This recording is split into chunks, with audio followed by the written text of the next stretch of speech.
One. Live. Action. Brian and Joe, are we ready? All right, super. I would now like to call to roll, excuse me, let me start again. I would now like to call to order the August 16th, 2023 meeting of the Indiana State Board of Education. Roll call, please. I will take the roll. Yeah, please. Mr. Bass. Here. There you are. Ms. DeLosa. Here.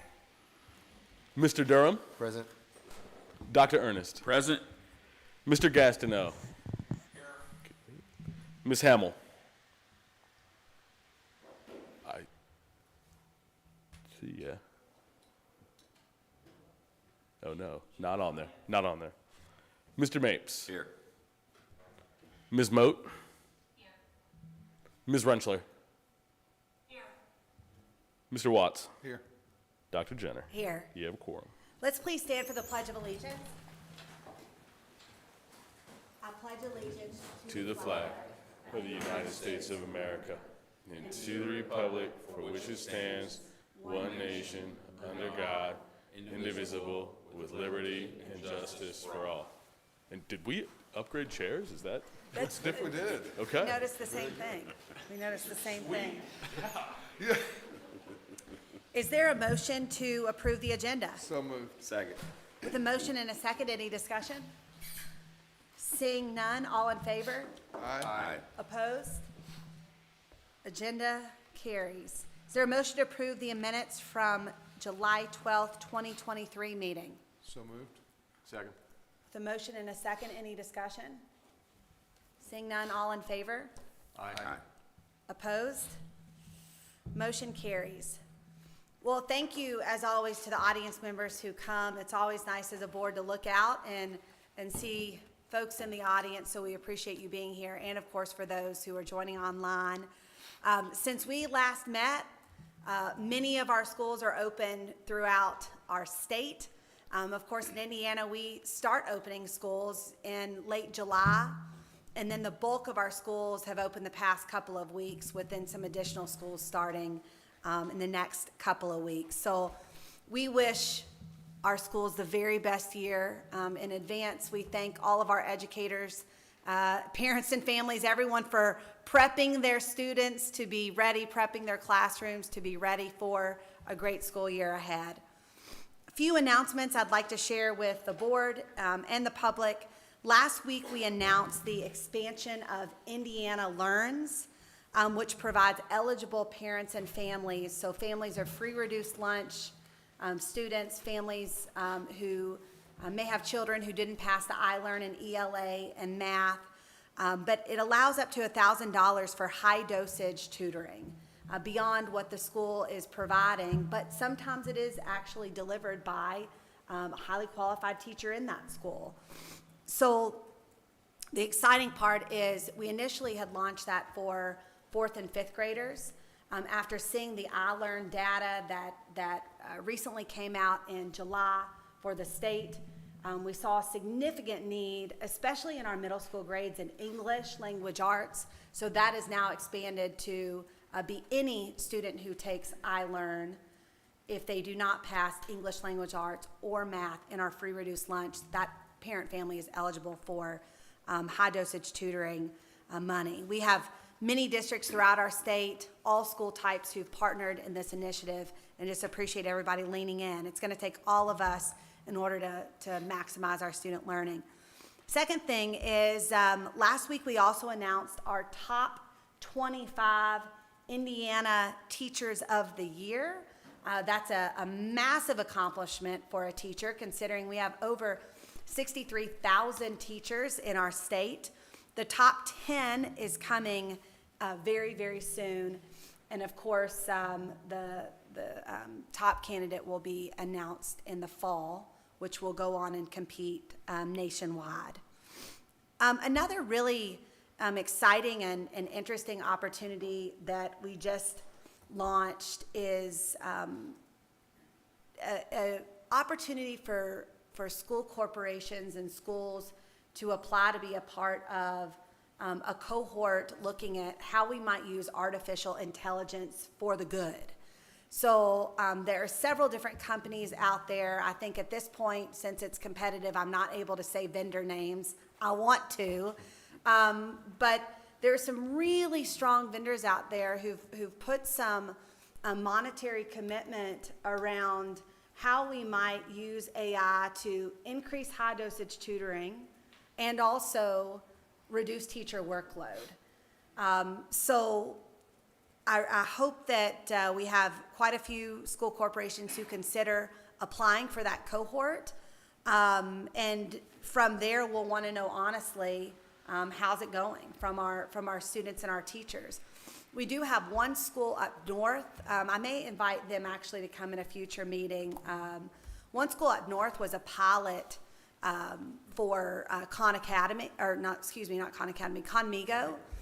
And I was on the phone with other team members with their teachers probably a couple months ago, and they were just talking on repeat about the value that it has provided them with what they're doing in the classroom. So it's a really interesting time when it comes to AI opportunities, and certainly there will be some challenges we face at schools, but there are also some opportunities.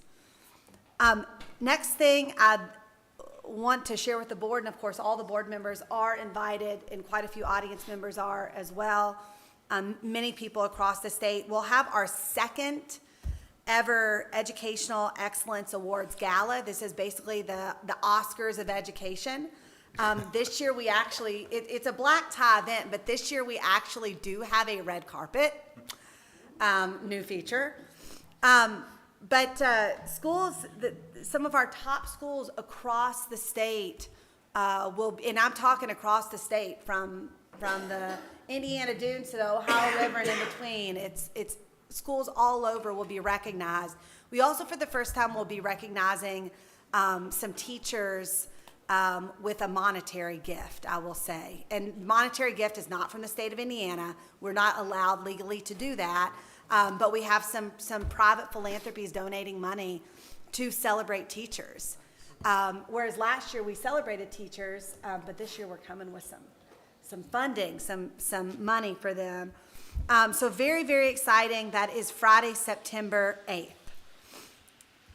Next, we also, on Wednesday, September 13th, that's our next board meeting date. We will also follow that board meeting with a work session where we'll focus specifically on redesigning high school. We have a couple of national speakers who will be joining us as a board. One is someone who you hear Scott Best reference pretty often. His name is Tim Knowles. He is the CEO of the Carnegie Foundation, so specifically focused on competency mastery and what is the landscape in the country and the world, and how might we as a board, as a state, consider leaning in. The other person we'll be having is Patricia Levesque, who's the CEO of Excel in Ed, who will really challenge us to think about, again, our work on ensuring students have access to work-based learning and credentials of value, and how that 11th and 12th grade space could look ahead. Today is a really important meeting for us as a board, because today we will do a couple of things. One, we will have a presentation about the through-year assessment on iLearn, so it won't just be a single summative, but the opportunity to have a through year. And then we'll also be able to study and review Indiana's most recent iRead3 data. So on that note, I would invite any other board members if you have comments and reports. I just want to add, everybody's gotten off to a pretty good start as schools began, and talking to colleagues across the state. One of the things that we've gotten away from since the pandemic is our parents really getting our kids ready. And I saw your commercials on TV about, reading with your child at home, but there's other things there as we're looking at early learners. I'm hearing some of our teachers with general ed kids that haven't been potty trained yet. And kids coming to school, and that's just another burden that I think is causing some of the teacher burnout that we're seeing. We were educated to educate learners, and some of the other outside factors that are coming into urban school settings is forcing some of our teachers to leave that. And that's going to be really difficult as we look at teacher shortage. And I would also encourage us maybe to start looking at some of our licensing rules in the state of how can we open some reciprocity up to get people in faster. And even to the point where we don't tie the person to a school district, but we let them get licensed in the state of Indiana so they can apply. A lot of times people are hesitant to make application and people are hesitant to hire them because they don't have that license yet. So how can we become more friendly in the area of licensure, especially with special education, to take the reciprocity of another state and let them have an Indiana certificate. Yeah. So overall, from what I hear from our teachers, administrators, it has been a good start, but we're still not back to where we were before the pandemic, and it takes everybody to have all of their ducks in a row and kids ready to learn in order for it to happen. Thank you for that comment, Pat. Anyone else? All right, seeing and hearing none, we'll move on to public comment. And it looks like we do not have any today. Okay. Is there a motion to approve the consent agenda? So moved. With a motion and a second, any discussion? I will be recusing on consent agenda item A. BJ recusing consent agenda item A. Thank you, BJ. Yep. Any other discussion? Seeing none, all in favor? Aye. Opposed? Motion carries. Okay, that brings us straight into some really important discussion items. The first one is a new business. This does require a board vote. So while you come up, Lynn Schemmel is our Deputy Chief Academic Officer. While she comes up, I will share with the board, in order to begin to redesign iLearn, we do have to have board approval, which is why we bring that to you today so that we can get that going. So Lynn. Great, thank you. Good morning, everyone. I appreciate the opportunity to be here to talk about a couple of topics. As far as the iLearn redesign, I first shared information with you back in June. In addition to the presentation, I also shared a memo with you in your packet. In this discussion today, we are seeking an innovative through-year assessment as a way to improve monitoring of student learning through real-time actionable data and supporting educators, students, and families to connect student learning with instructional practices and individualized interventions. So I'd like to explore those areas more in depth again today and go a little bit more in depth than what I did in June.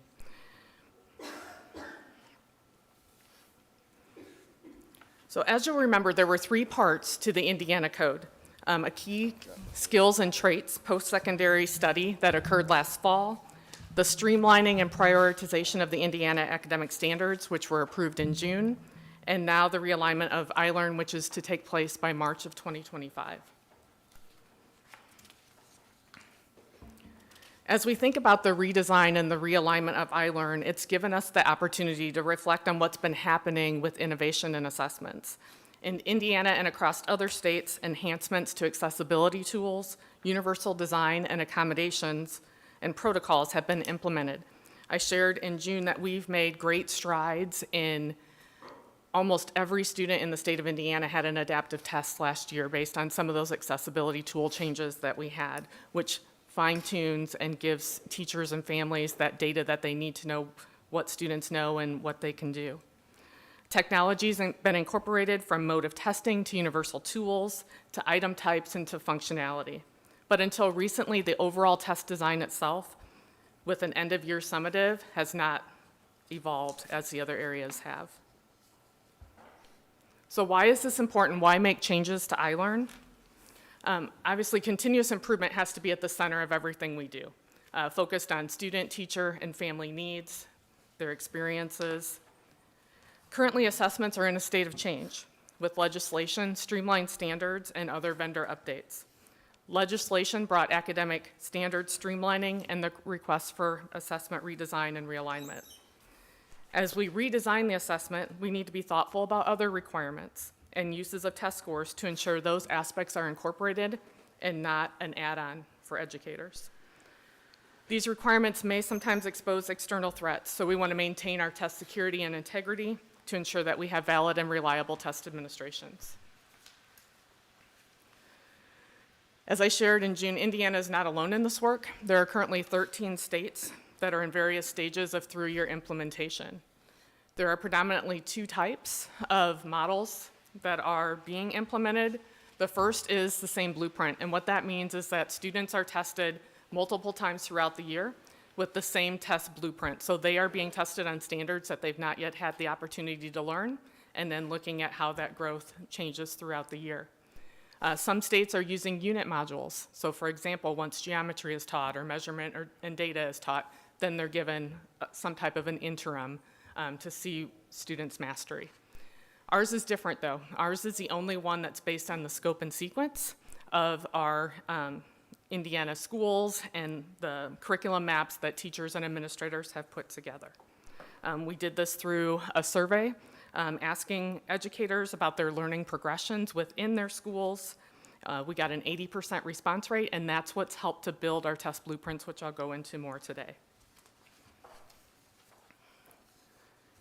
We have a couple big goals of this iLearn redesign. The first is to improve the quality and usefulness of state assessments through innovation. We want to provide actionable data for educators and families, which I'll go into with the next goal. We want to provide end-of-the-year reports that consider not only where students are at the end of the year, but where they are at key times throughout the year. We want to shorten the summative assessment at the end of the year. We're able to do that by assessing standards throughout the year, which causes less items, those questions on those standards at the end of the year. I'll go into that more in just a second. We want to reduce testing overall by incorporating required data points into a single system. So again, that goes back to thinking about those other data points that we need for our various systems to see how we can incorporate all those into this one single system. We want to connect teachers directly to instructional supports for students, incorporating artificial intelligence opportunities. So that's one of the next things we're working on, as to how can we tie educator resources and learning paths to these outcomes. We want to provide quality PD, professional development, for assessment, instruction, and data literacy. Second main goal is to provide actionable data for educators and families. We want to provide a dynamic reporting system for educators.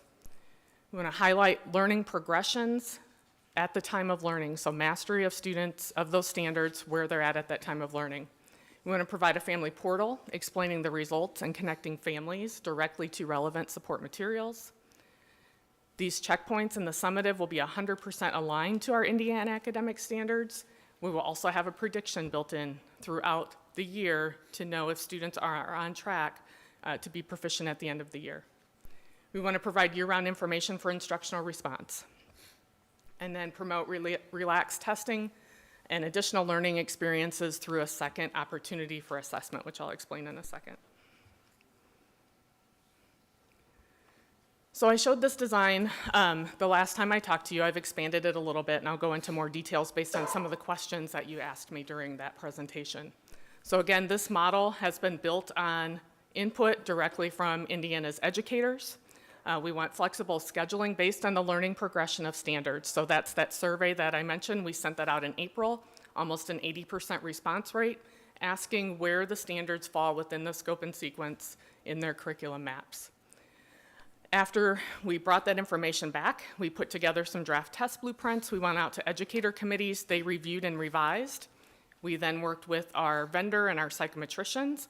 And then most recently, end of July, beginning of August, we sent those test blueprints back out for additional input.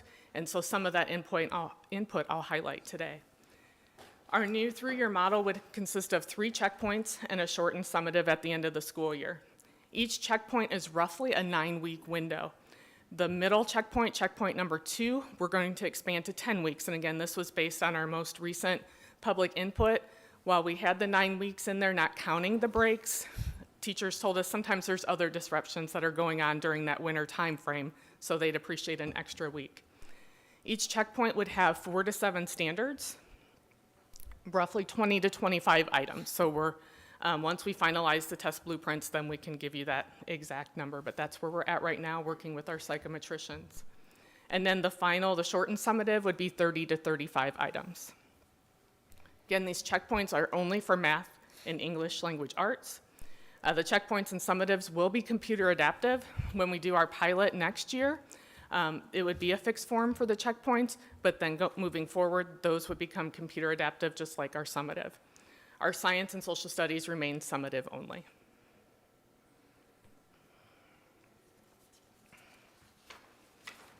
Okay, breaking down the checkpoint a little bit more, I've added this slide.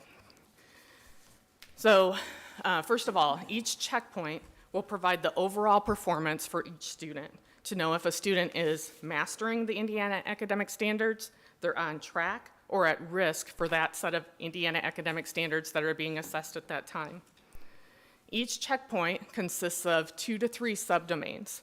The subdomains are a set of related standards. So when we brought our educators together to look at those standards and how they fell throughout the year, we combined them together into subdomains to know if students are on track of learning that system of related, highly related standards, if they're on track to be mastered. Each subdomain is then consists of anywhere from 2 to 5 academic standards. Most of those Indiana academic standards are the essential standards. When we did bring teachers together, there was some discussion around, at some points, some of those Indiana academic standards needed to be the ones that weren't deemed essential because they were prerequisites, and the teachers felt they really needed to know how students were doing on that standard before we could get to the next one. So there are a few occasions where that occurs throughout the test blueprint. The standards that are not essential that would be assessed, are they in all cases going to be prerequisites that would have been essential in prior years? Correct. Okay, that's helpful to know. And I think, Dr. Ernest, that hits on a question that you had as well. Yeah. Okay. Thank you. Yep. And then with each checkpoint, then there's the prediction for future success. So based on the student's performance on each checkpoint, how are they predicted to perform on the summative? In addition to that information, we will also have local and state norms so that schools can compare how they're doing with one another within their district and then across the state. I mentioned a second chance opportunity. For those students who are at risk of not mastering the not at risk of not mastering the standards, have an option for a second checkpoint within that same window. So teachers can pull those students together, they can look at the data, they can look at what standards need more support, provide interventions, and then administer a second checkpoint within that window to then look at how students are doing on those related standards and if they're on track for mastery. Checkpoints 2 and 3 would be similar to the one I just shared, so throughout. Can I ask a question on that? Sure. Please, just, I think I know, but this was another question you and I were talking about before. I realize on the summative, the whole group would have to take at one, I get that piece. But in the spirit of mastery learning, during the 9-week, do I have to have all my students do it at the same time? Or can I, as I believe we're at mastery, take that checkpoint, which would then give me the opportunity to take it again during, am I making sense with that question? So if I have a class of 30, I'll put it in things that I can understand. If I have a class of 30, do all 30 have to take it at the same time, or could I have 5 take it during this week, during the 9 weeks, and then the next, or what have you? I realize the summative I couldn't do that. Can I do that during the checkpoint? Because that would truly be mastery learning at that point, right? The system does not stop that. That would be a scheduling, concern at the buildings to determine that. But schools all across the state can give these at different times within that 9-week. Classes within a school could give them at different times. So then groups could give them at different times. Okay, thank you. Yep. So the start of school for districts won't matter after their 9 weeks, they can access it. Right, so the 9 weeks for that first checkpoint doesn't start till mid-September. So that no matter if they, Open for 9 weeks? yes, So full flexibility in terms of when children might take this checkpoint, depending on mastery, depending on what the local school prefers, and flexibility on, I want to say it correctly, so I'm going to go back to my little page. Give me a second. Flexibility on or designed with the local scope and sequence in mind. Correct. So really significant personalization on these checkpoints. That's correct. And then I have one clarifying question for myself. So within that 9-week window, if it is deemed that a student is at risk, do they retest during that same 9 weeks? Or does that go into the next 9 weeks for them to retest? It would still be within that 9 weeks. Within that same 9 weeks, okay. Yes. As we move towards the summative, across those checkpoints, each checkpoint has discrete standards, with the exception of the reading foundation standards in grade 3. When we brought the grade 3 educators together, they felt like with the iRead 3 test in March, that it was important to know how students are doing on those reading foundation standards throughout the year. The summative then, for all students, will assess each of the essential standards. There will be some essential standards that are not tested throughout each checkpoint because they're culminating standards. So if we think about the writing standards, for example, those would be at the end of the year. So the summative then would be made up of the reporting categories, which we're used to seeing those. Those reporting categories then are made up of those subdomains, so that the educators and families and students have had information about how students are doing in those subdomains throughout the year. So they've got a pretty good idea then of how they're predicted to score then in those reporting categories for the summative. Each subdomain then has all of the essential standards and then has those non-essential standards that were not assessed throughout the year. We are federally required to assess the depth and the breadth. So not every student will see all of those non-essential standards, but they do have to be sampled across the state. So this was a question that came up last time and even in follow-up from some media questions. The checkpoints will be very intentionally for the school, the local teacher, to improve the learning in that classroom. Therefore, the checkpoint data will be known to the school, to the local school corporation, to the teacher, the state. We will know it so that we can help triage and support as needed. But those checkpoint data, that will not be published. What will be published and what will be used for our required federal accountability measures is that summative. So just to be clear, I think it's important. I think it's important that we as a state then can again work directly with the schools to triage, but it's not punitive. It's in support of student learning, which is why we're all here. Then student data, let's say the student starts out in Perry Township and after 10 weeks transfers and goes into IPS. That data then will follow them, and IPS will be able to look at their checkpoint data. That's correct. It in will order fall to into pick the up their learning. centralized reporting system. That's fantastic. That's awesome. Fantastic. And just for comparison, I know on the previous slide, you Hey, talked about Scott, this- lean in on your. You talked about the summative having like 35 items. Just for comparison, what's the current summative iLearn? What's Around 42 to 45 items, I believe. Some areas that we are reducing, our math summative will no longer have a performance test tied to it, but we will have some open-ended items within the CAT portion, the computer adaptive test portion, so that we know how students are doing on those process skills. Our English language arts summative will be reduced from 2 parts to 1 part. So that's just some of the ways that we've that's reduced. really, and again, that's something we hear all the time is, please reduce the amount of time on testing, and that's really well done. Thank you. Yes, you're welcome. So then as Dr. Jenner was sharing, the summative then will have the overall performance indicator. So this is part of the accountability, just like it always has been. Has my student showed above proficient, approaching proficient, or below proficiency, just as we have in the past. And then the scale score will be provided at that time. So where are our students falling on that continuum of achievement with the full set of Indiana's academic standards? So again, just to recap with that, we want to connect the checkpoints and the summative data. So the reporting categories are built from, thank you. Erica. Do we have a hand up? Yes, Erica. Sorry about that. I think my little hand is probably not very noticeable. How will schools be informed about which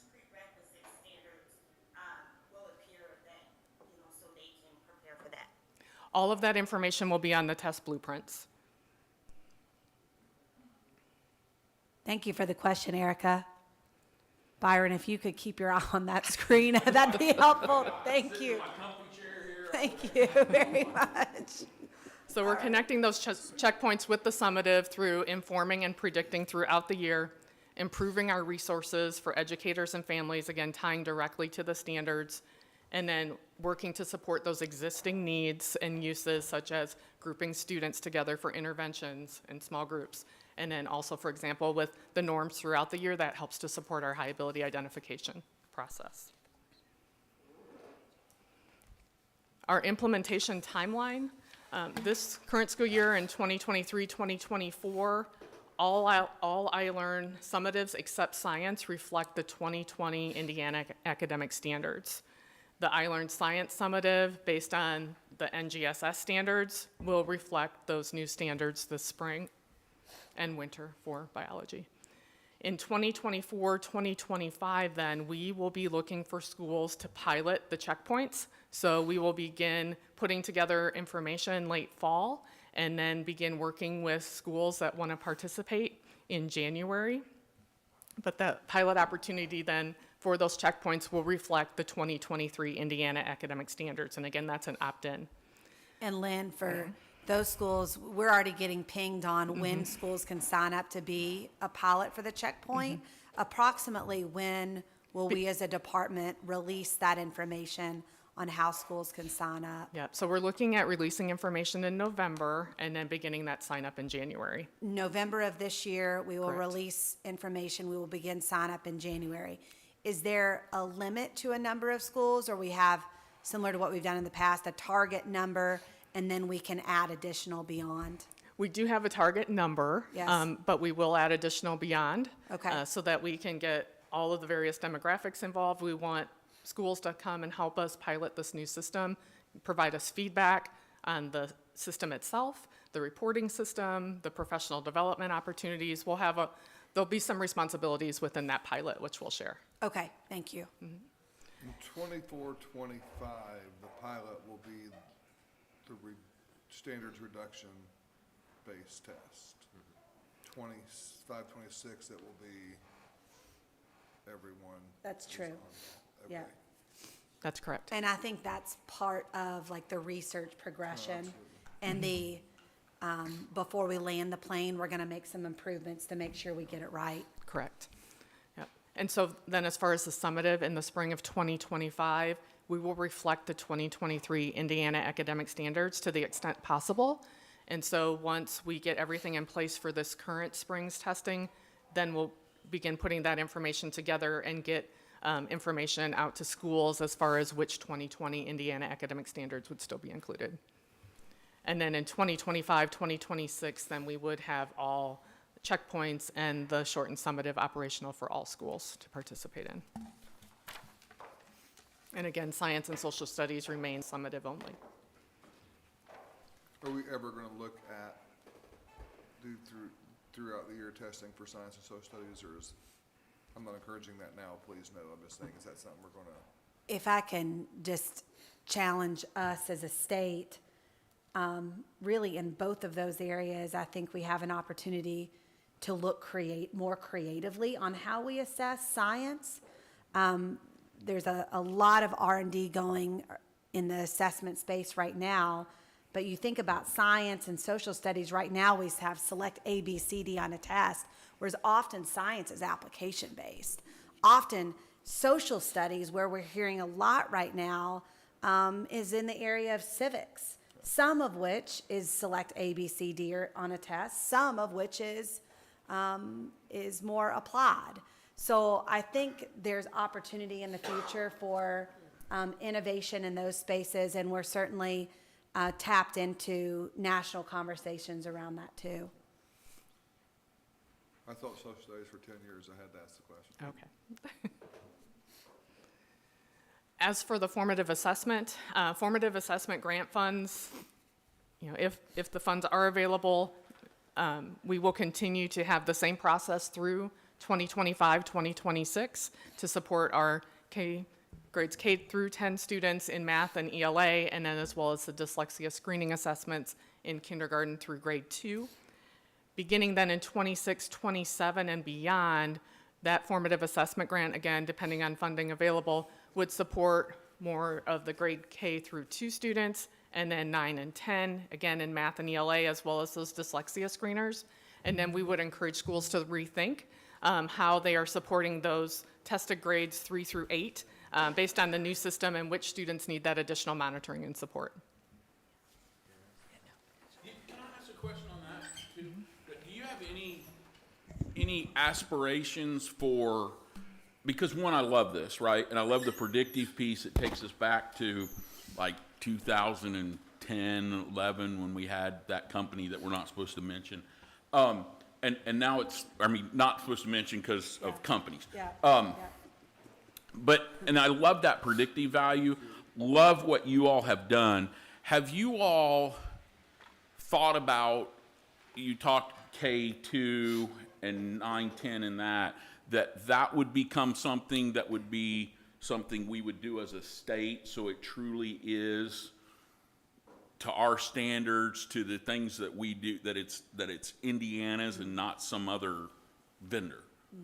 Has that been any conversation I think that would be really cool, personally. I just wanted to see what you all had thought. I know that's a lot, and probably Charity's over there going, oh my gosh, no, not more. But I just think that's Indiana, right? And then we're taking care of our kids to our standards to whatever. Yeah. So a lot of the formative assessment, for the funding line is all in statute. So that's something that we would need to work with our General Assembly on. What does the future need look like? To which we will look at ahead and think through and make those decisions as we learn more even about this assessment. But that is in statute. Right. So we would need to work with.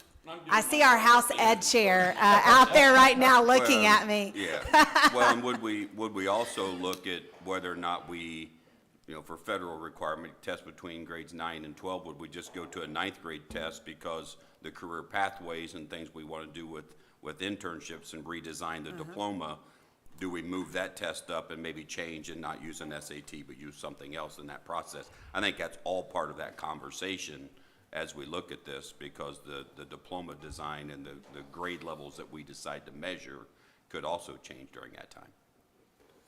But this, just so I make sure, like, this greatly reduces the need of formative assessment grants, we think, right? That's correct. Grades 3 through 8. Yeah. Okay. That's a big chunk. I'm not even going to mention that anymore. Kate. I'm like watching y'all, and you just keep on, whatever you. What other thoughts, board members, do you have discussion, even those on the call? This is an important decision for the state of Indiana, so I want to make sure you have all your questions answered. When we get to that summative test, is it an adaptive test, or we say this is what you want you to know in 3rd grade, do you know this? The pilot year for the checkpoints will be a fixed form. We're currently under a lot of item development, so then we'll be ready to do an adaptive form for all of grades 3 through 8 beginning in 25, 26, and then the summative remains adaptive. Within Anyone on the standard. screen? I don't see any hands. So we criterion referenced for the checkpoints and then adaptive at the end? I'm trying to understand, okay, we're trying to say this is what a 3rd grader needs to know, and we're doing checkpoints as we go through. Are we also trying to do what we kind of do now with the adaptive and give them higher order?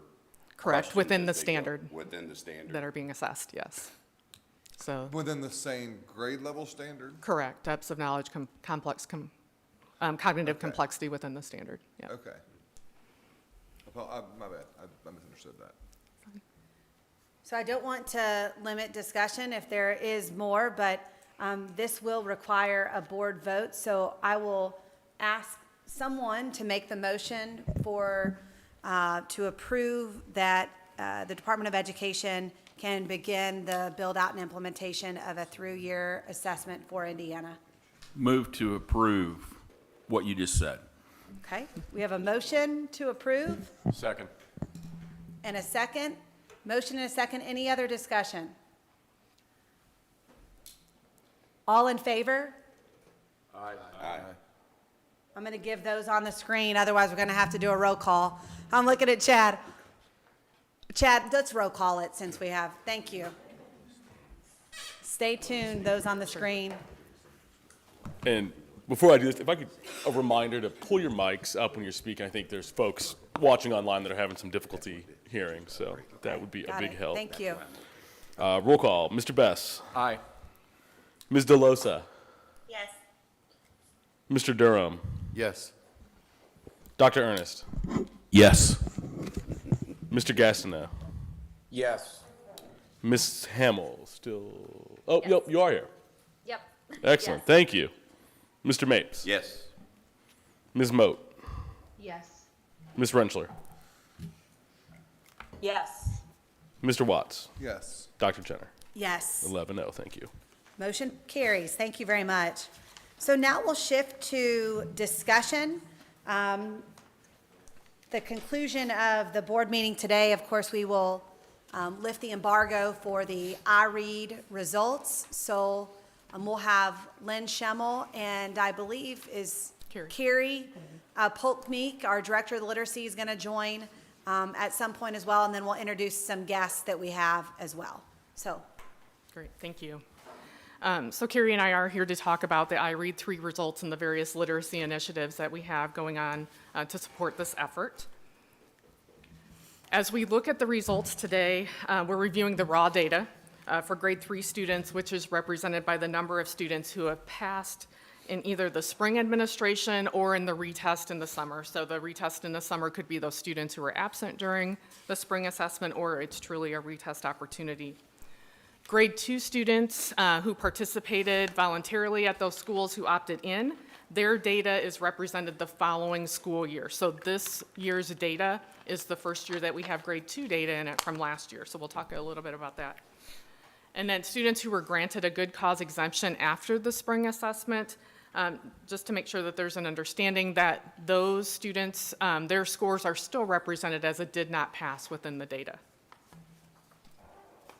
So if we look at overall comparison by year, we want to think back to last month. Dr. Flores talked about our academic recovery with the iLearn results, and she discussed that the system itself has recovered to normal rates of learning, but we have student populations who have not. So we need to still consider that as we're looking at these results as well. Statewide, we saw a slight increase from last year. And as I go through each slide, it's important to note that continued improvement for all student populations is essential to obtain the statewide goal of 95% of students passing iRead 3 by 2027. And on that data, go back real quick. I know that we've discussed this as a board, but I think it's so important to keep reiterating.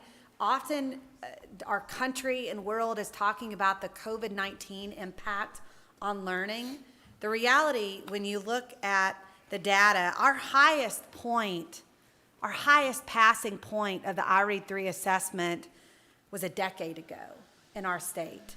So we were seeing a decline in our data, and it's not only in our iRead data, it's also in the only comparative data point from state to state, the NAEP data, the National Report Card. We started seeing the decline.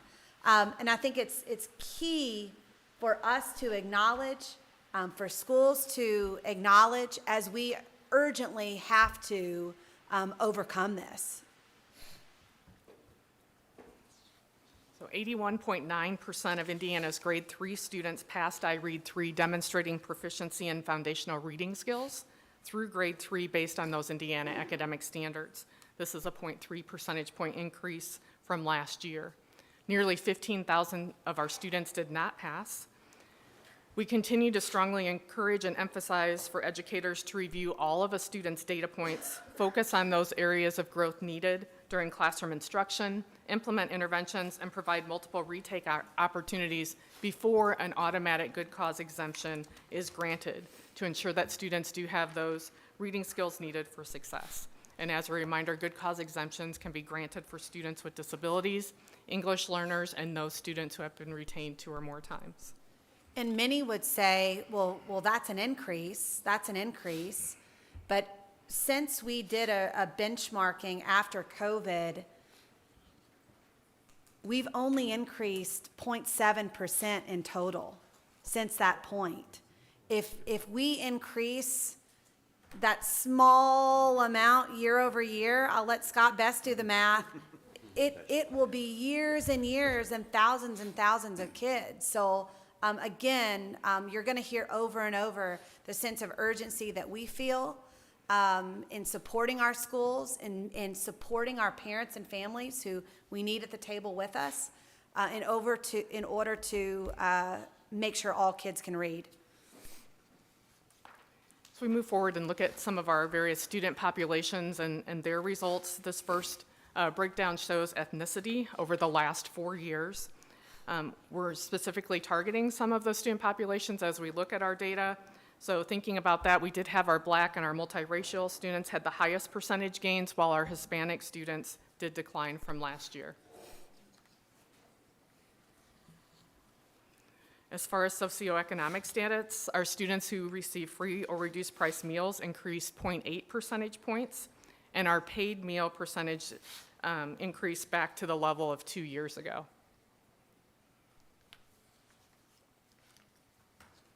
Our special education students had the highest increase. The special education student passing rate had an increase of 2.1 percentage points, while general education students had an increase of 0.4 percentage points.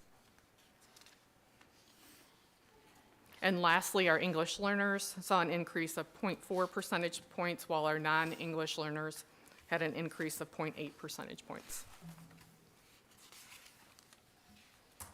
So before we flip over to tactics, again, as a board, and this is similar to what we saw with iLearn,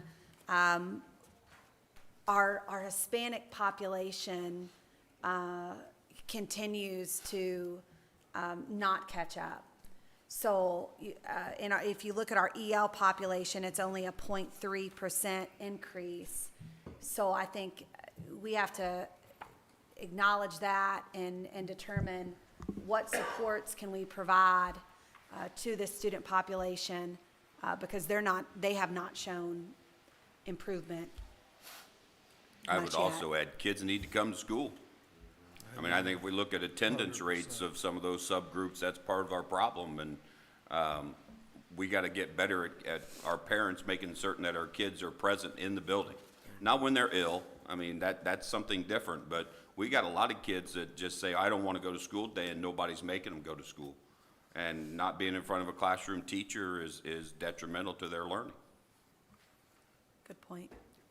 The only thing else I'd underscore is some of the subgroups that are struggling the most are also some of our fastest growing demographic populations in the state. And so, again, if you take this out kind of writ large, right, it's Indiana's economy depends on these subgroups accelerating and catching up. I mean, that's because without that, as that population changes across the state, and certainly within specific cities across the state, there's no hope of, when we talk about some of the high-end, we want to be, microchips and semiconductors and all those things, like, you actually have to have people to do that, and those people are going to have to come from these subgroups because that's the population. And I think that's underscoring the urgency. At times, you can kind of pass this off, say, well, yeah, but that's such a small group, it's not that big, but it's big and it's getting bigger. And I think that's something to really continue pounding the table and waving the flag of we have to do this because the future of this economy in Indiana depends on it. Can I ask you a question? Yes. Is this, and I don't mean for this to take us into a rabbit hole, but it comes to mind every time, and it's interesting when you're out and about, people talk about I Read 3 a lot, which I'm glad of, right? But my question is, with our initiatives right now, what we're doing with science of reading, all the things that we're doing, is iRead 3 giving us the data that we need to know? And I know what it tests, but do kids know how to read? If they pass this, do they know how to read? Because that question gets asked a lot, right? And I would suggest probably not all of them, from what I hear and see.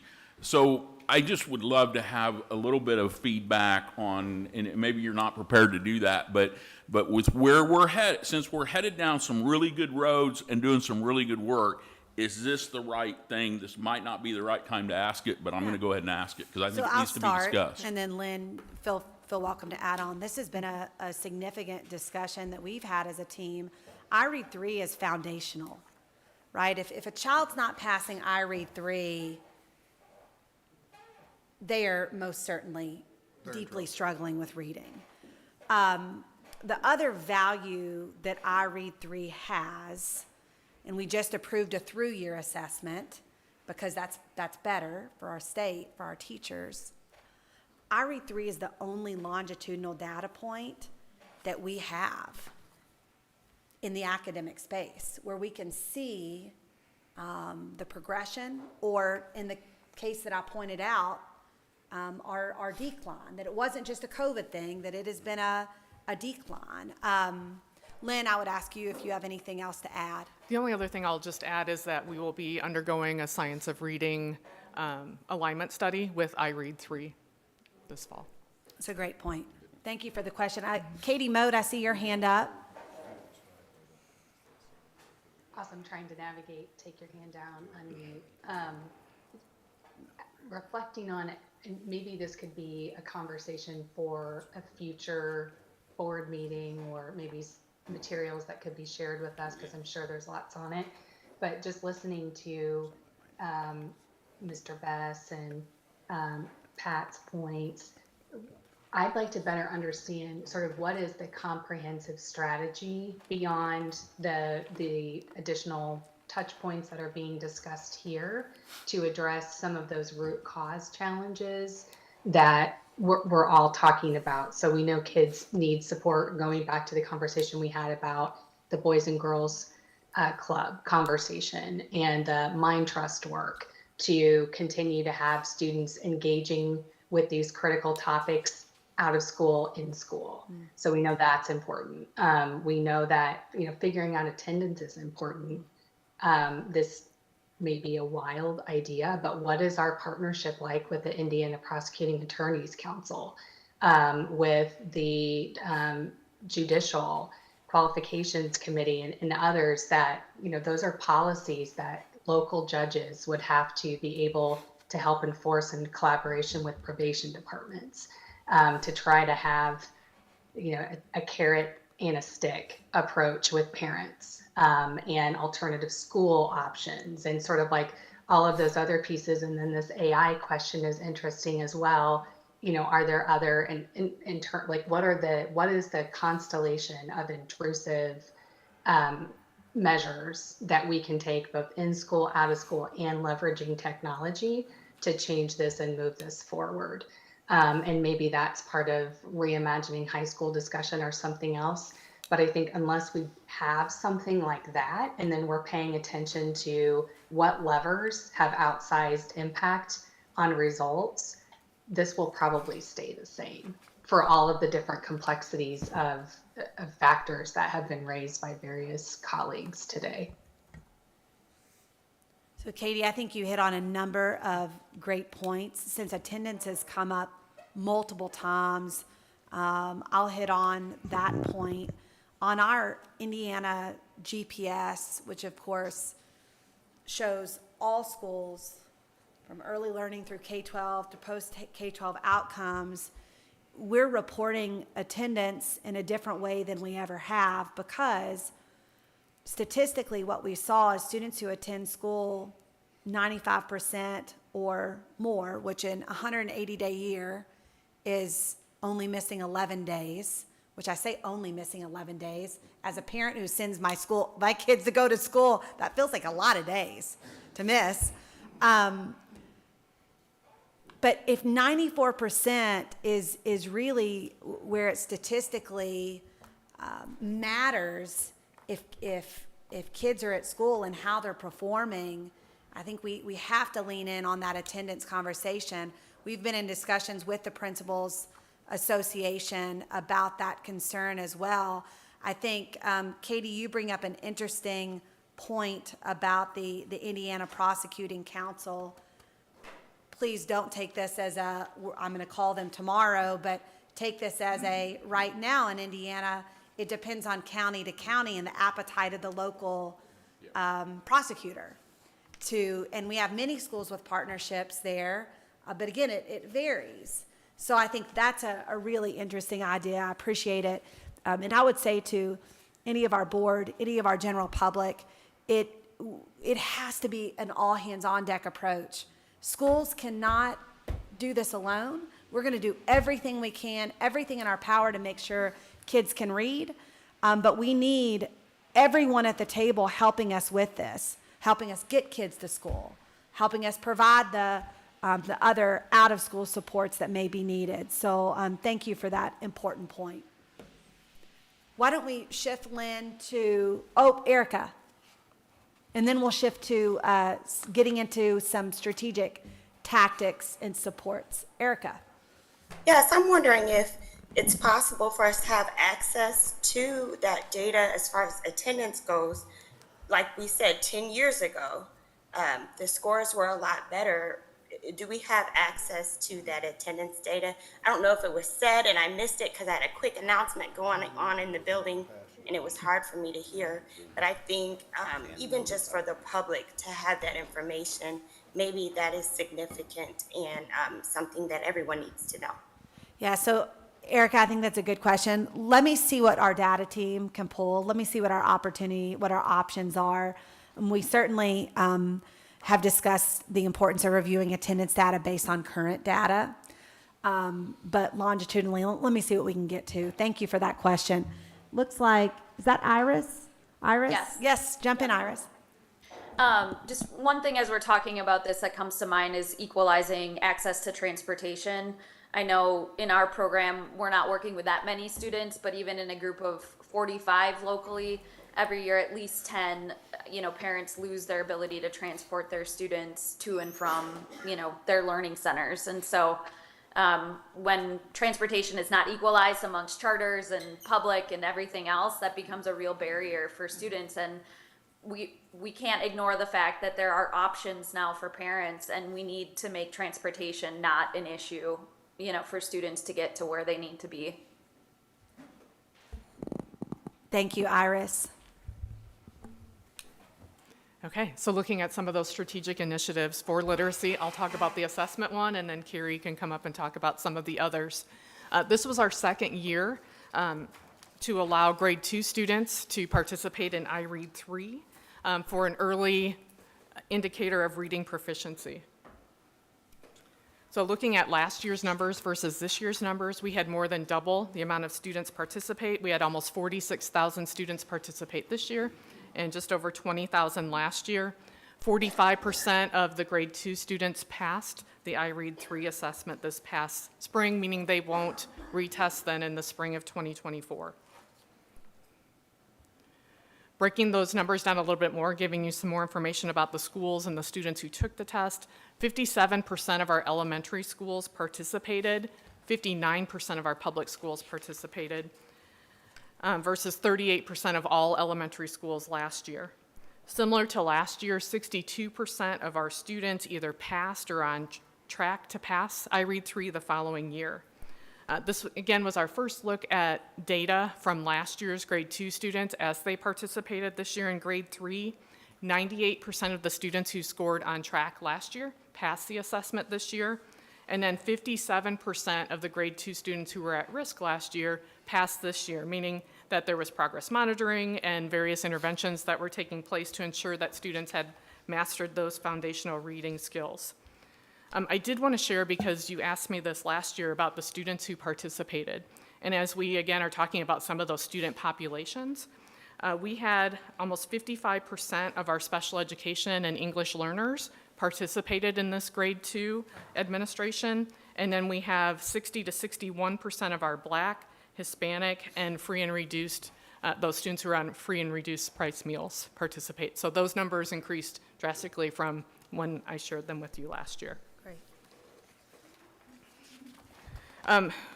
We don't report out our results of grade 2, but we did want to highlight some of the work of the literacy cadre. So we have some examples here of 3 schools whose gains were statistically significant from their performance last year. So you can see we have 3 schools, their average scale score for their grade 2 students last year, and then how they scored this year. These were schools that participated in cohort 1 of the cadre. So again, we've got the proficiency down at the bottom. In order to pass the assessment, the score is 446. So you can see what their average scale scores were in the. So I looked at this chart multiple times before this, so I'm going to say this just to be super clear. This comparison is Benjamin Harrison Elementary School grade 2 last year when they took the on-track indicator, or used the on-track indicator, and then the grade 2 students this year.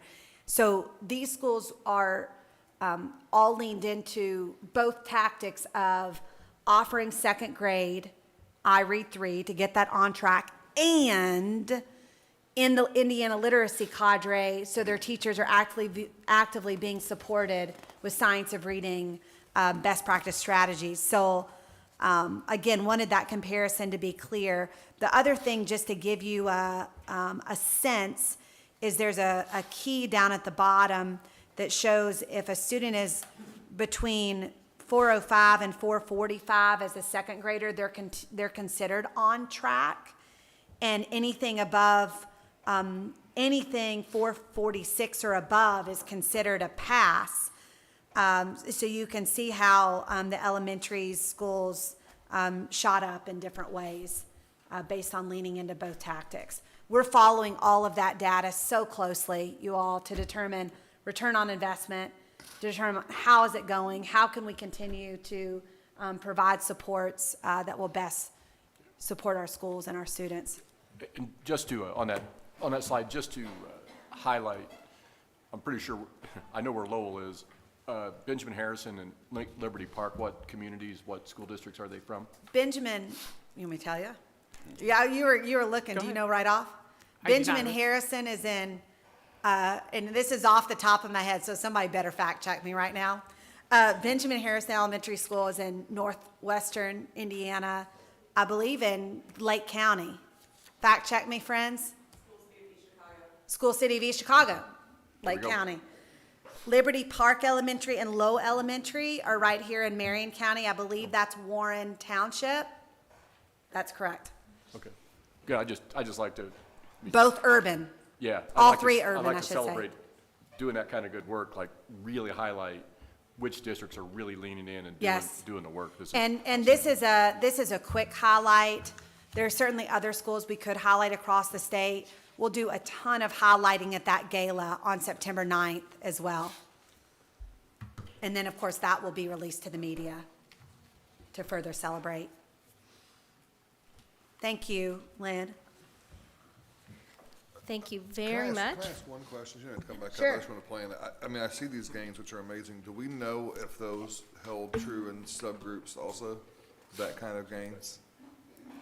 Lynn, do you know about student populations for each You of don't have those to answer schools? it now, I'm just, We haven't covered. We I'd be will, curious. we'll can. disaggregate that in Sure. the back. It's a good question. All right, thank you very much. So I'm here to talk a little bit more about some of the initiatives, really some updates with the science of reading, starting with some of what we are working on and doing based on the last legislative session. And I also have the privilege of introducing you to Dr. Ann Elsner in a moment, who has been so critical in partnering through Marion in this work. So just a few highlights to just remind everybody of the significant lift that we are undertaking. During the 2023 legislative session, a definition for the science of reading was adopted that is amazingly wonderful. It is a critical component of what we are doing here in the state. And I will say, and I have the definition on the next slide, and I won't read it for all of you, but I will think into that a little bit as Dr. Elsener presents, because one of the things that she starts with in the Science of Reading modules, which we'll talk a little bit more about in detail, is breaking down that definition for schools and for teachers. Science of Reading approved curriculum list, which is currently underway. We have put out into the public the opportunity for vendors to let us know if they are interested in going through that approval process, and have already started getting educators and stakeholders from across the state who are interested in joining committees for those reviews. The Science of Reading Grant Fund to support schools in implementation, we expect to have an announcement out to the field by early mid-September. So that came from, in part, the block grant, as well as the $10 million from the legislative session to support the Lilly work. The Science of Reading curriculum for future teachers in And to be clear on the grant fund, these are for, we have around 200 schools in the literacy cadre presently. These are for additional schools who are raising their Absolutely. hand saying, can we have some help now? So that's where this grant will expedite support. Absolutely. And the grant fund will be modeled to support the research that we know about how to implement Science of Reading. So it will go to literacy coaches. It will think about the adoption of curriculum that's aligned to the Science of Reading. It will continue the level of support. Yes, absolutely. This really is leaning a little bit into Scott Bogan, his team, but the Science of Reading curriculum for future teachers and the EPP programs, and continuing work there. And I'll pause there. Of course. This is something that in Indiana, we're going to be talking more about as a board, because of course, we accredit every educator prep program in the state of Indiana.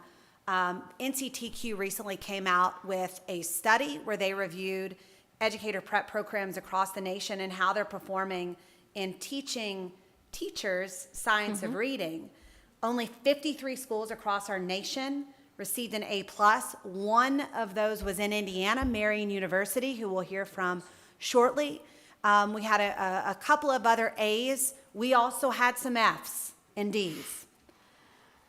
What that means as a board is, while we may be putting millions of dollars, and we are, into resources for our current teacher population, it's key that we also acknowledge our future teacher population. And if teachers pay to be in an educator prep program, it's key that our future teachers are getting the skills to teach reading, to use Science of Reading strategies. The reality that we're hearing from many teachers across our state, and we're seeing in these national studies, is many of our teachers were not taught Science of Reading strategies in their ed prep programs, depending on where they attended. Or what we're hearing a lot from middle school and high school teachers is they weren't taught how to teach reading at all. And I've said this very honestly, and granted, my degree is not from this state, it's from a southern state. I was a high school teacher and not taught how to teach reading. And I had kids in my classroom in a southern state who didn't know how to read. But now we know we have to turn the tide. So not only is it supporting our current teachers with the very best practices, but it is also really working with and holding our higher ed prep programs accountable to making sure Science of Reading is a course, is a priority, and teachers are leaving that program, having paid a lot of money, being great at the craft of teaching reading. So. Yeah, And absolutely. it's been a requirement since 2013. September of 2013, the Science of Reading has been in our teacher prep standards since that point. And it's been ignored by higher ed. So at some point in time, something either has to change, and we have to tell them that their program's not accredited. So we're not going to license people who come out of their program because they've not done this, or we won't see change. So what the statute says moving forward is higher eds And by the way, some higher eds, again, were scoring well, Yep. some were not. A lot of that's public. But what the process will be in Indiana ahead is over the next year, our higher eds will be developing a science of reading focused course. Yep. And then we will be doing a landscape analysis on the quality of that. And then we will bring back to the board recommendations on if we put some of our ed prep colleges on probation and an improvement plan, and that will all be public. Or if they are, in fact, preparing our future teachers with science of reading. So Yeah. we're going to be very open about this because we have no time to waste. Yeah. And obviously, I know that Scott's probably on the forefront of this as well, but I mean, Yeah. I think that's something that we need to make sure that when he presents to us, that is a line item that gets addressed for every single Absolutely. college prep. Yeah. I will say this, like, I've met with the University of Indiana probably 10 times in the last few months, getting ready to kick the school year off, and their whiteboard Yeah. is the science of reading in every room. So Great. we do have their attention. Good. Oh, yeah. That's awesome. The other thing, BJ, on that point is the Lilly Endowment, who provided the largest investment in Indiana's history in reading, up to $111 million. 25 million of that is targeted for higher education. Now, they have to apply. It's not guaranteed, and they're going to really look at the applications. But that money is there to support higher education in making those shifts. And I'll add, and I know this is probably coming, Yeah. but in the same legislative session that Carrie is walking through, our General Assembly also said, okay, you have 111 million, we're going to provide an additional 60 million for some of these additional supports, which she's going to talk through now. I am. Yeah. Hand Yeah. up on there. Oh, Erica. I'm really pleased that this is part of the discussion, just hearing so many educators, not just us, but so many educators saying that they hadn't been taught how to teach children how to read. And I really want to impress how important this is, because many children with special needs are sitting in general education classrooms with educators that have not been taught, even children without disabilities, how to read.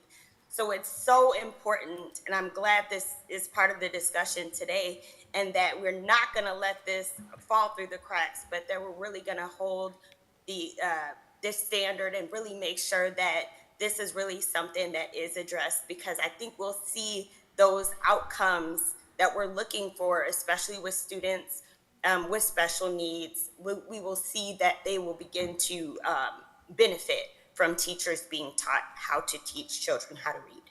And I know our board knows the role that you play, but just for others who are listening, Erica making that point is powerful. She is the director of special education of a school in Lake County, Indiana. So she's actively in this every day. So thank you for making that point.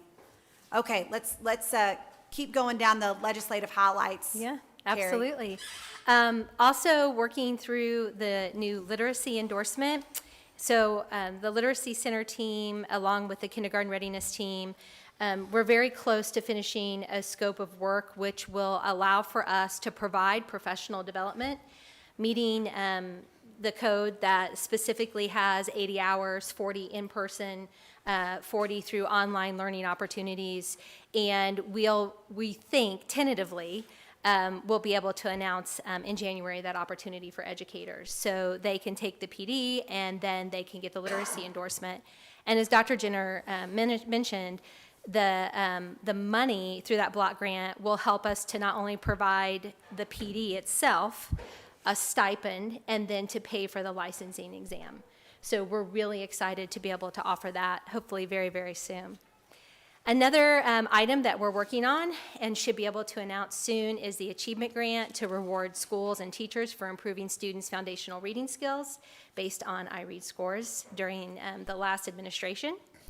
And on this one, because we're asked, student populations are considered in that equation.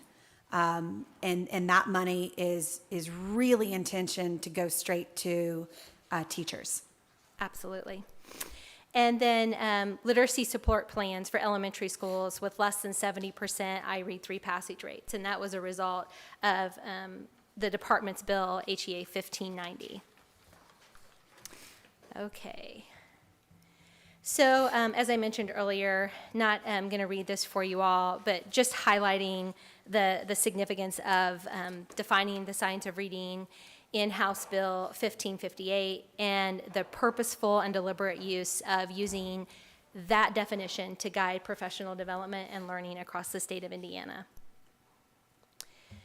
Want to remind everybody of our key priorities for early literacy, which we published and produced and were the foundation of our work beginning in 2022, and continue to really think about how we are offering opportunities to support the science of reading throughout Indiana schools, facilitating that high-quality, ongoing, data-driven professional development, and of course, always increasing access to quality literacy interventions, remediation, and enrichment for all students. And as Dr. Jenner mentioned, just reminding everyone of the historic literacy investment announced in August of 2022 from the Lilly Endowment. It's an unbelievable, people often, as we visit with other states, are in awe of where we're at as a state, given this level of investment. Okay, and thinking into what is now known as the Indiana Literacy Cadre, continuing to deploy instructional coaches to elementary schools that opt in. 41 were included in cohort 1. We had a significant jump coming into cohort 2 of 158. I actually think we had 2 more schools join. Once systems realized that they could bring all of their elementary schools in, they, in the last month, have said, may we bring in this one elementary that didn't join initially? And of course, we're more than happy to welcome them in. We're going to offer stipends up to $1,200 to K-3 teachers who participate in professional development focused on the science of reading. And of course, that includes special education teachers, ELL, our library media specialist. Provide targeted support for students who need the most help in improving their reading skills, specifically through MTSS and looking at those data-driven coaching cycles, and creating a literacy center, which we have done, and I am pleased to say we are fully staffed, which is really good news. So I am going to actually ask Dr. Ann Elsner if she would come up. I didn't mean to cut anybody off. If there are any questions, I'm happy to take them. And I'm going to let her speak into the Science of Reading module course, which will be released, will allow people to start signing up here in August. And I'm just going to let her take it over because it's been her passion. Hi, everybody. Thanks for having me here today. Just to introduce myself, I'm Dr. Ann Elsner from the Center for Vibrant Schools at Marian University. I've been a regular education teacher, special education teacher, Orton Gillingham tutor, director of curriculum and instruction at an elementary school, and a professor in literacy education at a university. Currently in my role as Director of Literacy Programs at the Center for Vibrant School at Marian, my team works with schools across the state and teachers to provide professional development aligned with the science of reading. So often in the schools and the teachers we work with, we hear about, we haven't yet learned about the science of reading, we haven't had this opportunity, and they're excited to put practices into place. So during the past several months, we've been working really hard to put together the science of reading modules that are gonna launch very soon in the Indiana Learning Lab. And teachers will have the opportunity who are at the Indiana Literacy Cadre. This is where the stipends get paid for up to $1,200 to K-3 teachers who participate in this professional development. And I want to tell you a little bit about these modules and what they are like. So there are 6 modules all centered around the science of reading. And it's a self-paced course. It'll take about 20 to 25 hours for teachers to complete. They will receive 25 professional growth plan points, and they then receive the stipend that I talked about. In the modules, when they log on and they see those 6 modules, they'll engage in a series of video lectures that summarize the science of reading research and what research has to say about the most effective instructional practices to teach reading K-3, the foundational reading skills to students. They'll also engage in interactive learning tasks in which they'll get to see some examples of what this research looks like in practice and learn about high-impact instructional routines that they can implement in classrooms tomorrow, the next week. And then at the end of each module, they take a quiz to demonstrate their knowledge and their learning from those modules, and they do have the opportunity to re-engage in course material and to retake the quiz as needed. Can you pause really quick? yeah. I was just fact checking with our team here. I know the slide says that the $1,200 stipends will be targeted to K-3. We are also including all special education teachers and all EL teachers with this first round. And then similar to what we've done in the past, we'll monitor and consider how we might go up grades, but those are our targeted grades right now. Wonderful, thank you for that. Oh, and the texts are still rolling in, and pre-K with cadre schools as well. Thank you. Yeah, we were intentional in our creation of the modules to talk about literacy development from the beginning, because teachers need to understand how that literacy development begins even before kindergarten, and pre-K is such a valuable time to begin those foundational reading skills that make kids successful through 3rd grade. Thank you. We do have the 1-minute introduction video. Can I play it? It's up to you. Yeah, let's play Everybody, it. it's You're awkward. so good. Indiana Secretary of Education. I want to take this opportunity to congratulate you on the journey you're about to begin, and also to thank you for the work you lead within your classrooms to ensure our Hoosier students become proficient readers. Teachers are key difference makers for students, and by being here today, your commitment and love for our children is clear, and your impact will only continue to grow. As Indiana continues to make historic investments in literacy, this Science of Reading Focus series is yet another opportunity to bring additional training to Indiana's educators and ensure we are fully supporting you in this important work. We know that students who pass the iRead 3 assessment are roughly 35% more likely to graduate high school. If students struggle to read by the end of 3rd grade, their future learning and lifelong opportunities are negatively impacted. We must lean into evidence-based instruction rooted in the science of reading to ensure more students gain these essential literacy skills. Thank you to Marian University for bringing us together today, and to our educators, thank you for your dedication and commitment to the students of Indiana.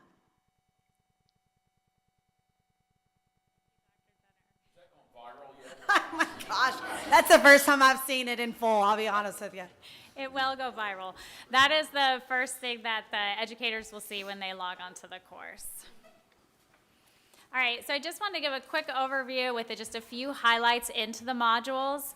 Module 1 is about the science of reading research, and that is where we walk through the definition of House Enrolled Act 1558 of science of reading. We break that down for teachers and do an overview of the National Reading Panel and the National Early Literacy Panel, so teachers learn about what the research had to say about effective reading instruction. The part of this Module 1 that I think is most important for teachers is how the brain learns to read, because that's the information, 30 years ago when we were in this phonics versus whole language battle, we didn't have scans of brains to see how brains learn to read, right? So it's so foundational to the changes we're being asked to make right now, aligned to science based on what we know now about how the brain learns to read. So that's such a key part of this Module 1 that teachers will have the opportunity to learn.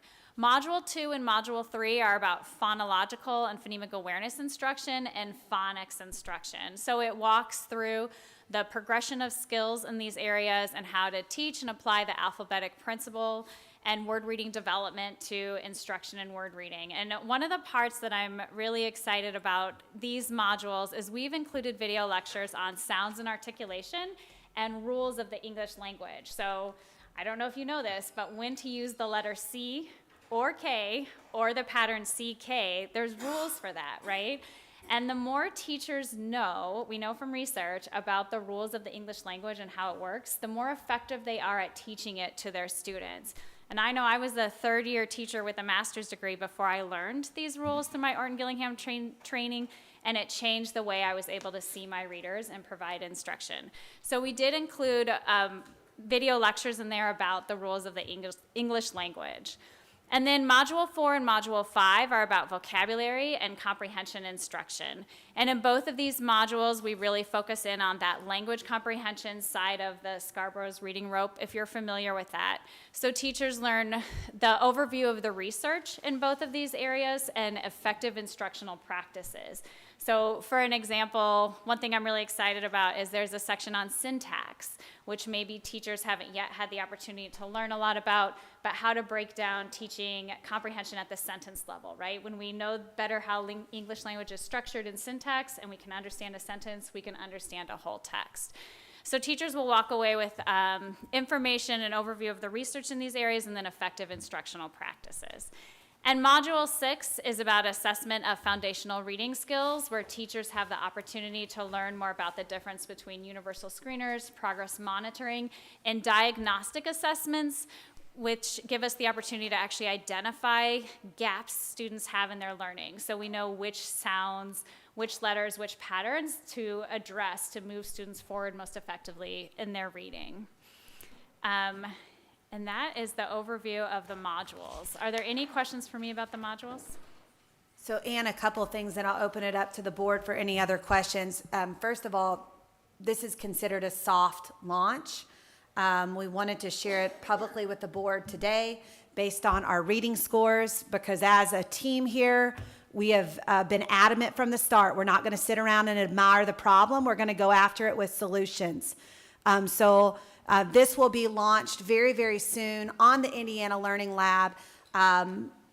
Second thing is, I want the board to also be aware that as a department, we're getting emails directly from teachers. Teachers who are maybe in districts who, and I see ISTA sitting right front row. I want you to know this too. Teachers are emailing us who maybe are in districts who have an administrator or curriculum director saying, we're not going to lean into science of reading. We're going to do it this old way. We're with you. And that's why this is open to all teachers. And the $1,200 stipend is all teachers, because teachers are our front line. I mean, they are who are with our kids every single day. And we hear you, we hear your interest in wanting to know. So this is open to not just literacy cadre schools, but all teachers. And then we'll continue as we get those emails to try to work with districts to try to help as well. Third thing is, we said it once, but you're Marian University, one of 53 in the nation, A+ in how you educate teachers. And that was clear to me kind of working on the consortium behind the scenes is just the ability, I guess, or the culture in education of being able to give grace to ourselves and each other when we are having to change our mindset about something and maybe we were in the wrong camp for a majority of our career. And so I just don't want to brush past the human aspect of what we're asking teachers and schools to do, changing their beliefs around this. And especially as you mentioned, Katie, there's curriculum directors saying we're not going to lean into this. That's not really an option, but we have to be able to create a space where people can be vulnerable and say, you know what, I just didn't know, and now I do, and now I'm going to make a change. So there's just so many teachers out there trying to do what's right, and they were led astray. And, you know, how do we invite them into the conversation so they can get on the right path? yeah, thank you for that. Thank you for that, Iris. Yeah, Scott. If I could, following up on Iris's point, and I'm distressed a little bit that there are schools, we're hearing from teachers who are saying that schools are not planning to lean in to this, even though it's in statute, even though it's, there's research. And I think at some point, well, again, I get giving grace to individuals. To institutions, I have less interest in grace. And I think at some point, if we know there are schools who are not planning to do this or are just giving it lip service and not really leaning in, I'd really like to know who those are publicly, because I think they need to be able to then defend their position as to why they're not doing, certainly why they're not following statute, but more importantly, why they are not following the research and doing what we know is best for how students learn to read and how important that is. And so I think I get the grace, and I'm all in for individuals, but for the institutions, I think and this gets to the higher ed piece and to our K through 12, if they're not willing to really lean in and do this, I think we need to bring that here and put it out there in the public so they can then have a conversation with their community as to why they're not. Well, I love that we've created this for teachers to learn from. Have we thought about with Marion being an A+, can we create something similar for the other higher ed institutions to say, okay, this is how we got to an A+. Here's the executive summary. I'm not thumbing it on Marion, obviously, but I would love to see something like this so universities aren't out there reinventing the wheel. If we have someone hit a home run, let's take advantage of their knowledge and say, hey, how can you share that with our other universities to make sure that they're getting there also. So while we're going to educate those teachers that are already in our classrooms, if we can quicken that higher ed piece also, I think it meets in the middle a lot quicker. We would love the opportunity to partner with others across the state. You know, Okay. we continue to learn ourselves, but we want to be a center for the state to work with people to move reading forward for all students in Indiana. We love that opportunity. Yes. No, it's a soft launch. So when will it go live that our teachers, I mean, we're starting school, what a great thing for you to get involved in right now. So when will it be live that people can go to Learning Lab and sign up and get started? So this team has done, I mean, you all know how it is. Nothing is possible without a great team. This team has done yeoman's work in building these out, and Diana Smith, who's not here, who leads the Indiana Learning Lab, we got an email last night that they are uploaded and it's in test mode. I Look probably, at Carrie, so I'm gonna let you yeah, answer I that. stayed up a little bit too late going through the test mode. It really, like, I get chills when I think about it's a phenomenal opportunity. So we will be able to push out signups on 8/21, so or August later this 21, month. which Yeah, is Monday. which is it really? It is. Yes, Monday. Did you mean 8/21? Yeah, no, really, it is. Okay, I don't know all what right. happened to August. It's crazy. And then we will be able to officially open the course the first week of September. So again, we have just had an incredible number of people. I mean, after the Marion team did the work that they did, and not me, but members of the Literacy Center team did the reviews in a very collaborative way to get those ready to go. 5 Star has been phenomenal in doing all of the magical IT things that I don't quite understand, but I know are important. So very, very soon, very exciting. And of course, that's going to complement and then augment the opportunity, and I'm going to say this again because I want districts to really hear this, that we will also be providing relative to that professional development for the reading endorsement, right? So we have got so many layers of training and support for educators at this point, where we're just, I mean, like I said, my peers in other states can't believe that we're in the space that we're in. I mean, it's phenomenal. Okay, if there are any other questions, I'm happy to take them. And I will say, we have been extremely proud of the work that's been happening in the Indiana literacy cadre. And even through that first year, Lynn mentioned the statistical data there that shows the growth on iRead 2, and just a lot of exciting things. I could talk forever, but you don't want me to because you probably have other places to be, so I'll stop. Just thinking about some additional ongoing supports, just the number of tactical solutions to provide ongoing support for schools, educators, and students. These are just a few examples. The streamlined and prioritized K-12 academic standards that, again, were approved in June as a result of HEA 1251. As Lynn mentioned earlier, the redesign of iLearn as a through-year versus summative assessment aligned to those streamlined academic standards. The recent expansion of Indiana Learns, which Dr. Jenner mentioned at the beginning of this meeting, up to 185 And million. I'm getting some notes from some of Oh, our partners course.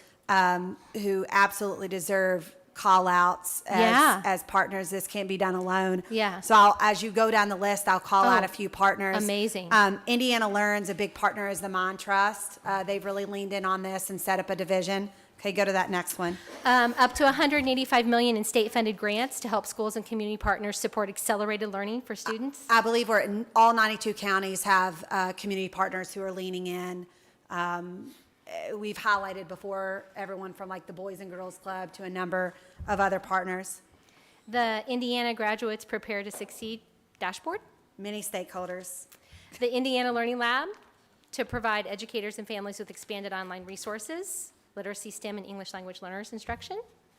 And I'll pause there. The Indiana Literacy Cadre, some partners there Yeah. include Marian University as well as University of Indianapolis Cell.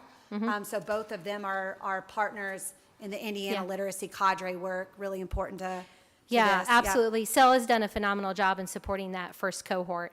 When you think about an initiative as large as the Indiana Literacy Cadre, certainly have grown together through some of those initial growing pains. So Yep. very thankful for their work.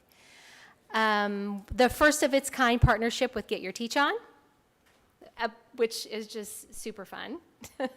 A lot of fun. Very Amazing. popular. Sold out nearly Absolutely. everywhere. Yeah, and some intentional PD there for building leaders, which has been super important, and that's, of course, led by Dr. Gatewood.